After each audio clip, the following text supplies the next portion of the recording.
Now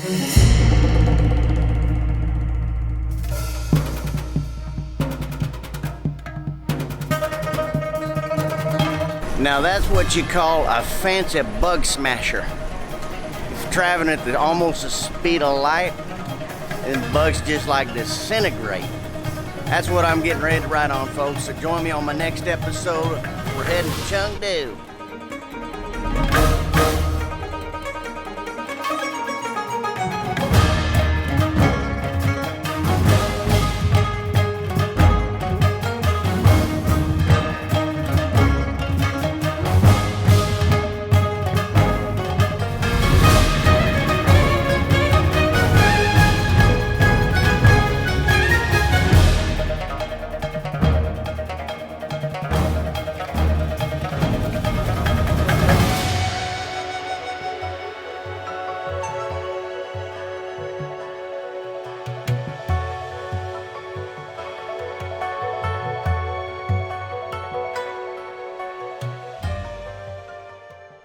All right, so we made it through security. Took about 10 minutes. I'm in this massive waiting room, which is probably about the size of a football field and a half, and we leave in an hour. One thing I wanted to do is share with you the cost of traveling here in China, and it's really, really inexpensive compared to like the U.S. or the West. So I took a what I would call an Uber. It's actually Didi. From my apartment to the train station, the North train station, which is probably about a 17 mile drive. Cost me about $7 US. So the train ticket itself, I ended up buying a first class ticket for about $27 US. It's about a 2-hour train ride. A lot of it depends on how many stops there are, but mine is estimated to be about 2 hours. And then the hotel that I'm staying in Chengdu is a 5-star hotel, and that was about that's about $35 a night. So guys, if you ever decide to travel to China, definitely make it a point to get out and about and see the countryside, see some different cities, because it is really inexpensive to travel here. So I thought you might find that of interest. I'm going to go there's a Starbucks over there. I'm going to go grab some go-go juice and get ready to get on the train. Hope you guys enjoy the episode. Thanks for joining me. I can't tell if I'm more excited about riding the high-speed train or visiting Chengdu. But either way, thanks for joining me as we explore this city of 10 million plus people. This city serves as the capital for the Sichuan province and is one of the most important economic, financial, commercial, and communication centers in Western China. And according to Wikipedia, there are more than 270 Fortune 500 companies that have established branches in Chengdu.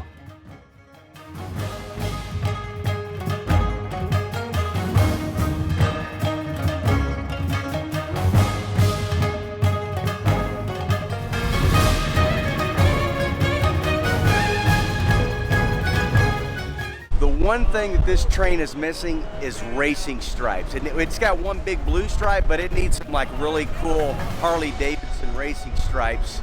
But very sleek, probably the smoothest ride I've ever been on. One thing that I noticed immediately upon arriving in Chengdu were the number of people who assisted me in getting from the train station all the way to my hotel. This young gentleman, who's a pilot instructor with over 4,000 hours, took me from the train station all the way to the drop-off near the hotel. The second thing you'll notice are the sheer number of bicycles, and there are literally thousands of these things all over the city.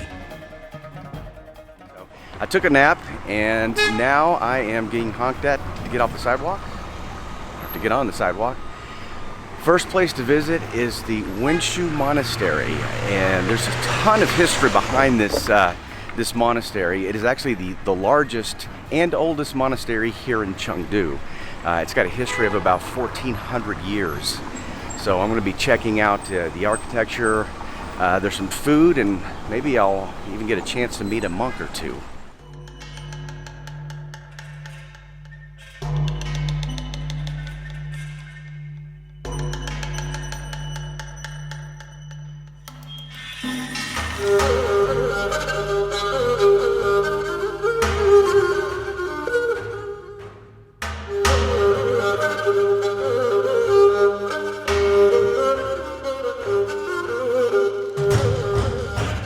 So one of the things you'll get to watch is these people will burn these incense, and they'll offer prayers and hopes and wishes to have a better life, improve their living situation, have a better relationship in their marriage, maybe even more money. So that's what they're doing with these incense that they're burning, is just asking for more favor. It's very quiet here, very peaceful, and the buildings are just really beautiful. Again, just the fact that these buildings, or some of these buildings, were built over 1,400 years ago is amazing, and they're still standing and very well kept, but still have that old traditional Chinese look. It's beautiful though. The area that you see behind me is the place where the Buddhist monks have their recreation time. They play ping pong, and there's a badminton court right behind me. I asked if I could film them, and they wouldn't let me, so I wanted to get some close-up shots of them slamming that ping pong ball. They can play. I definitely would not want to play against a Buddhist monk in ping pong. That's just, no. I would get crushed. According to the travel guide, this is the best preserved Buddhist temple in Chengdu. These structures were initially built in the Tang Dynasty. Cultural relics are the highlights of Wenshu Monastery. Since the Tang and Song dynasties, over 500 pieces of painting and calligraphy by celebrities have been stored here.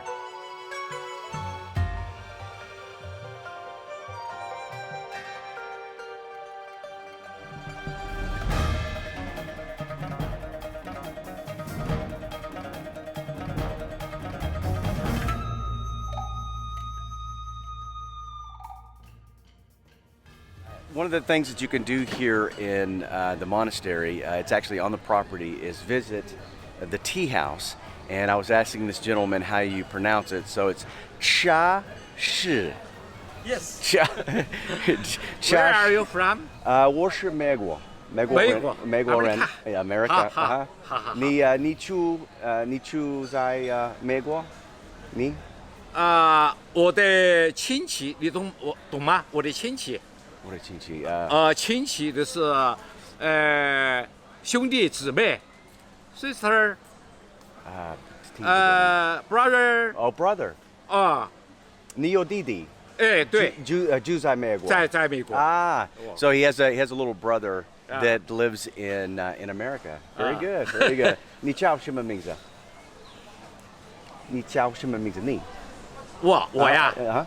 我叫李尚奇，姓李的李。姓李的李。OK。很高兴认识你。李世民，你知道吗？我叫 Patrick。Patrick. All right. OK， 好。谢谢。Thank you. Thank you.